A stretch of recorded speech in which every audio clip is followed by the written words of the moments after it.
RTE मध्ये प्रवेश घेताना जे काही कॉमन प्रश्न पालकांना पडतात की पाल्याचं वय काय पाहिजे, कोणत्या वर्गाला प्रवेश मिळतो, कागदपत्र काय लागतात आणि माझं पाल्य पात्र आहे का, तर याबद्दल आपण थोडक्यात माहिती घेणार आहोत. नमस्कार पालकांनो, शैक्षणिक वर्ष 24-25 म्हणजेच येणाऱ्या वर्षी 2024 मध्ये पहिलीच्या वर्गात प्रवेश घेऊ इच्छिणाऱ्या आणि RTE मार्फत मोफत एज्युकेशनमध्ये प्रवेश घेऊ इच्छिणाऱ्या पालकांसाठी हा व्हिडिओ राहणार आहे. आपला जर पाल्य 2018 मध्ये जन्मलेला असेल म्हणजेच तो पहिलीच्या वर्गासाठी पात्र झालेला असेल आणि आपली इच्छा असेल की RTE म्हणजेच राईट टू एज्युकेशन मार्फत आपल्या पाल्याचं ॲडमिशन एखाद्या नामांकित शाळेमध्ये व्हावं जे तुमच्या घराच्या जवळ असेल आणि त्याची जी काही फीस असेल 40,000, 50,000, 1,00,000 ती तुम्हाला माफ व्हावी, त्याचं शिक्षण मोफत व्हावं, तर हा व्हिडिओ तुमच्यासाठी आहे. मी मागील 3-4 वर्षापासून सातत्याने RTEच्या ॲडमिशन प्रक्रियेवरती व्हिडिओज बनवत आहे. म्हणजेच पात्रता काय, फॉर्म कसा भरायचा, कागदपत्र कोणकोणती लागतात, वयमर्यादा काय आहे, लॉटरी पद्धती काय असते ज्यामार्फत ही लॉटरी लागते आणि नंबर लागतो ती कशी असते, जी कागदपत्राची पडताळणी होते म्हणजे तुमचं घर बघायला येतात, जागा तपासली जाते ती कशी असते, मग कॉलेजमध्ये ॲडमिशन्स कसे घ्यायचे, या सर्व गोष्टींबद्दल डिटेल व्हिडिओज मी बनवत आलेलो आहे. आणि दुसरी आनंदाची गोष्ट म्हणजे मागील 2 वर्षापूर्वी म्हणजे 2021 मध्ये माझ्या पाल्याचं ॲडमिशन हे RTE मार्फत झालेलं आहे. त्यामुळे माझा वैयक्तिक एक अनुभव आहे RTE बद्दलचा आणि सोबतच मी RTEचे मागील 3-4 वर्षापासून माझं स्वतःचं सेंटर असल्यामुळं फॉर्म भरत आहे. तर या सर्व अनुभवाच्या आधारावरती मी इथून या वर्षी जो काही आपला प्रवास सुरू होणार आहे 2024-25चा त्याबद्दलही वेळोवेळी जे काही मार्गदर्शक सूचना असणार आहेत त्याबद्दलही तुम्हाला अपडेट्स भेटत राहतील. त्यासाठी तुम्हाला करायचं काय आहे की तुम्हाला या चॅनलला सबस्क्राईब करणं खूप गरजेचं आहे. जर तुमचा पाल्य हा 2018 मध्ये जन्मलेला असेल आणि तो आता येणाऱ्या वर्षात म्हणजे RTE मार्फत जर पात्र असेल आणि तुम्हाला इच्छा असेल की त्याचं मोफत एज्युकेशन व्हावं आणि तुम्हाला अचूक मार्गदर्शन मिळावं तर या चॅनलला सबस्क्राईब नक्की करा. चला तर मग सुरू करूया आजच्या व्हिडिओला की नेमकं RTE मध्ये प्रवेश घेताना जे काही कॉमन प्रश्न पालकांना पडतात की पाल्याचं वय काय पाहिजे, कोणत्या वर्गाला प्रवेश मिळतो, कागदपत्र काय लागतात आणि माझं पाल्य पात्र आहे का, तर याबद्दल आपण थोडक्यात माहिती घेणार आहोत. RTE म्हणजे राईट टू एज्युकेशन अंतर्गत ज्या वर्गासाठी प्रवेश दिला जातो तो वर्ग म्हणजे वर्ग पहिली. मग आता अशीही बाब आहे की तरतूद केलेली आहे की जर तुमचं पाल्याचं किंवा तुमच्या मुलामुलीचं वय हे 2018 म्हणजे 7 वर्षापेक्षा कमी असेल तर तो ज्युनियर KG किंवा सिनियर KG साठी जाऊ शकतो. परंतु माझी तुम्हा पालकांना सांगण्याची इच्छा आहे की ज्युनियर KG सिनियर KG साठी खूप कमी शाळा ह्या नोंदणी करतात. म्हणजेच काय तर खूप कमी शाळा 10% शाळा ज्यामध्ये की ज्युनियर KG सिनियर KGचे वर्ग असतात ज्यांनी नोंदणी केली असते RTE मार्फत. त्यामुळं तुमचा पाल्याचा जर वय 2019ला जन्मले असेल, कोणी 20ला जन्मला असेल तर तो अद्यापही पहिलीच्या वर्गासाठी पात्र नाही आहे. तुम्ही त्याला यावर्षी ॲडमिशनमध्ये प्रक्रियेमध्ये भाग घेऊ शकता, अनुभव घेऊ शकता, परंतु तो पुढील वर्षातच पात्र राहणार आहे. मग आता हे झालं की कोणत्या वर्गात प्रवेश प्राप्त केला जातो तर वर्ग पहिली हा प्रवेश आहे. मग हा ॲडमिशन पहिलीला घेतल्यानंतर दरवर्षी RTE मधनं पैसे भरायचे का फॉर्म भरायचा का, ते तसं नाही आहे. एकदा नंबर लागला तर त्या शाळेत तुम्ही जोपर्यंत त्या शाळेतनं दाखला काढणार नाही तोपर्यंत तो 10वी पर्यंत तो त्या शाळेत शिकू शकतो. मग याची फीस किती माफ केली जाते हा सगळ्यात महत्त्वाचा प्रश्न आणि सगळ्यांना एक उत्सुकता लागलेली असते. तर तेही मी तुम्हाला सांगणार आहे पुढील की फीस किती माफ केली जाते, कोणत्या घटकातली फीस माफ होते, कुठले पैसे कोणते द्यायला लागतात का काय ते. दुसरी गोष्ट म्हणजे वयमर्यादा. याबद्दलही बऱ्याच पालकांना संभ्रम आहे की माझं पाल्य हा पात्र आहे का. येणाऱ्या वर्षासाठी कोणी GR सांगतं 6 वर्ष 6 महिने पाहिजे, या तारखेला अमुक तारखेला अमुक वय भरलं पाहिजे, मग आम्हाला ज्युनियर KGला मिळेल का, सिनियर KGला मिळेल. वयाच्या बाबतीतला गोंधळ सोडवायचा जर तुम्हाला असेल तर सरळ सोपं मार्गदर्शक सूचना आहे की मी जसं सांगितलं की हा व्हिडिओ मी येणाऱ्या वर्षासाठी म्हणजेच फेब्रुवारी 2024 साठी बनवत आहे. जर तुम्हाला येणाऱ्या वर्षामध्ये तुमच्या पाल्याला पहिलीच्या वर्गात प्रवेश घ्यायचा असेल तर त्याचं वय म्हणजेच त्याचा जन्म हा जून-जुलै 2017च्या नंतर, परत एकदा सांगतो त्याचा जन्म जुलै 2017च्या नंतर 2018 मध्ये डिसेंबरपर्यंत जरी असेल तरी तो पहिलीच्या वर्गासाठी पात्र आहे. आता यातही टेक्निकली असं सांगता येतं की मागील वर्ष जी काही पात्रता होती ती जून 2016 ते ऑगस्ट 2017 पर्यंतची, म्हणजे त्याच आधारावरती या वर्षी ऑगस्ट किंवा जून 2017 पासून ती पात्रता राहणार आहे ऑगस्ट 2018ची किंवा डिसेंबर 2018पर्यंत पहिलीच्या वर्गात तुम्ही प्रवेश घेऊ शकता. साध्या सोप्यात भाषेत सांगायचं झालं तर 2018मध्ये जन्मलेले बालक हे यावर्षी येणाऱ्या वर्षासाठी पात्र राहणार आहेत. म्हणजे कोणी 17ला असतील तर 2-3 महिने जरचे आहेत शिल्लक तेही तुम्हाला पात्रता म्हणून तुम्ही ॲडमिशनमध्ये प्रवेश घेऊ शकता. आता झालं वयाच्या बाबतीत, किंबहुना वयात कुणाला शंका नसावी, काय असेल तर कमेंट बॉक्समध्ये नक्की कळवा. आता तिसरी महत्त्वाची गोष्ट म्हणजे कागदपत्र काय काय लागतात.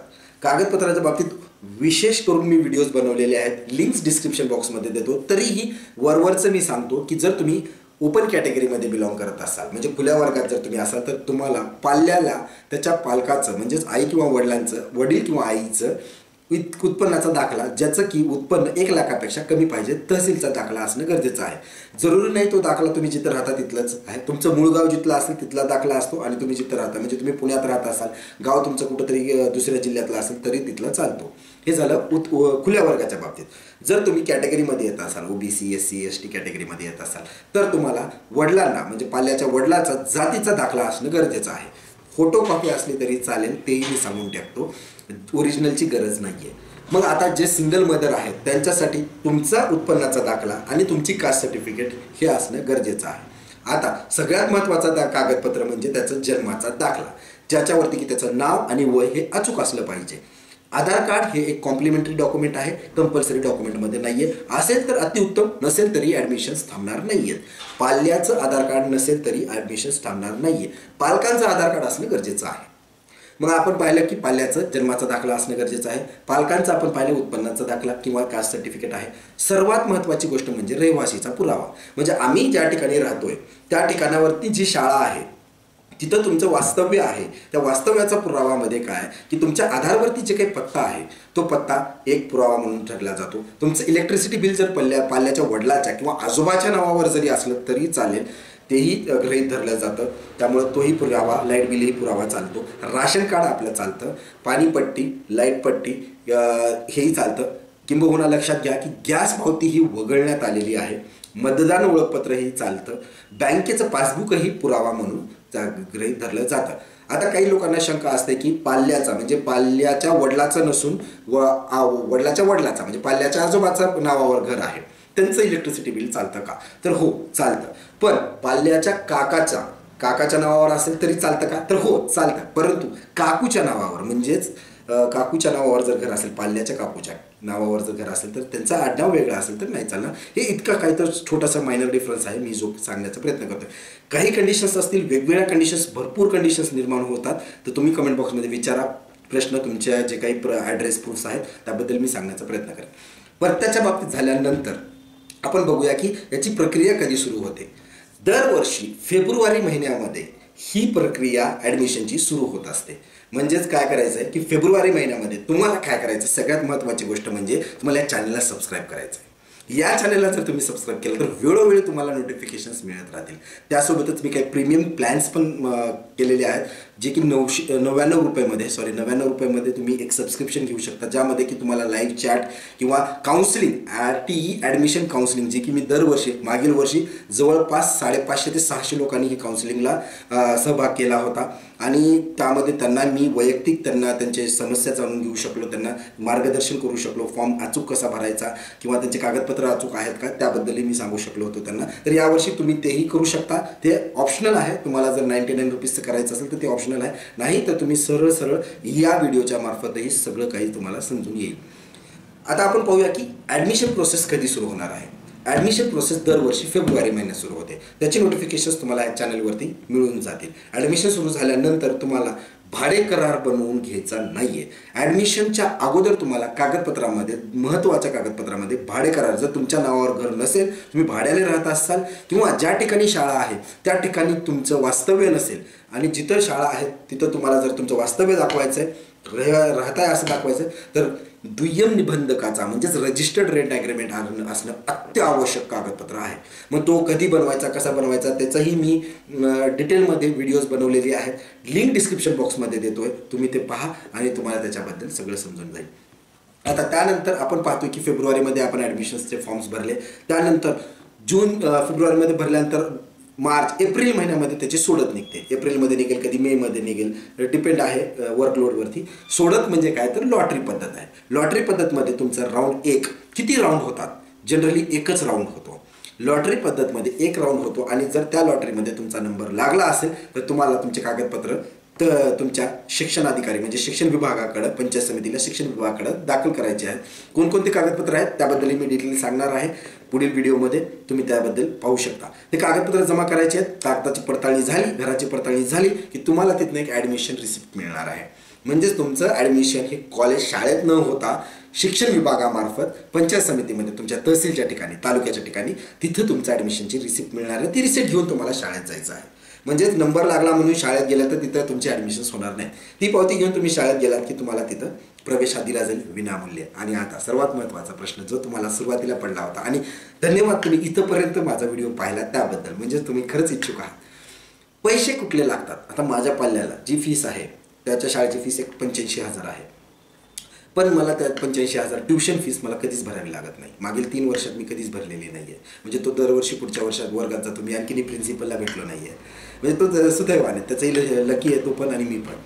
तर आर्थिकदृष्ट्या तुम्हाला कसलाच ट्युशन फीस हे भरण्याची गरज नाही आहे. तुम्हाला भरायला कुठले पैसे लागतात तर त्याची व्हॅन असेल, व्हॅनचा खर्च, त्याचे कपडे असतील, ड्रेसेस जे असतात दरवर्षी आपण घेतो, युनिफॉर्म ज्याला आपण म्हणतो त्याचा खर्च, त्यानंतर त्याचे जे काही ॲक्टिव्हिटीज असतात, अदर ॲक्टिव्हिटीज स्कूलमध्ये चालू असतात ज्याचे काही तुम्हाला पैसे मागतात, काही स्कूलमध्ये पैसे मागतात, काही स्कूलमध्ये काही असतं वेगवेगळा प्रकार, तर तो त्याच्यामध्ये तुम्हाला पार्टिसिपेट करायचा असेल तर तुम्हाला ते पैसे भरावे लागतात.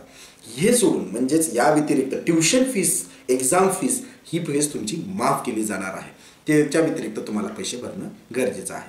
तर नेमकं ही होती माहिती. RT नेमकं काय आहे, वयमर्यादा काय आहे, कागदपत्र काय लागतात, कधी प्रवेश घेता येतो, लॉटरी कशी लागते, कागद पडताळणी कशी होते. तर या सगळं व्हिडिओ प्रोसेस ही खूप लेंदी आहे. मी हे सगळं एकत्र टाकण्याचा प्रयत्न केला. प्रत्येकाला प्रश्न असतील तुम्ही प्रश्न कमेंट बॉक्समध्ये नक्की विचारा. चॅनलला सबस्क्राईब करा, नक्की करा, जेणेकरून येणारं जे काही शैक्षणिक वर्ष आहे 2024 हे तुमच्या सोयीचं आणि आनंदाचा अनुभव तुम्हाला मिळावा हीच माझी अपेक्षा आहे. धन्यवाद.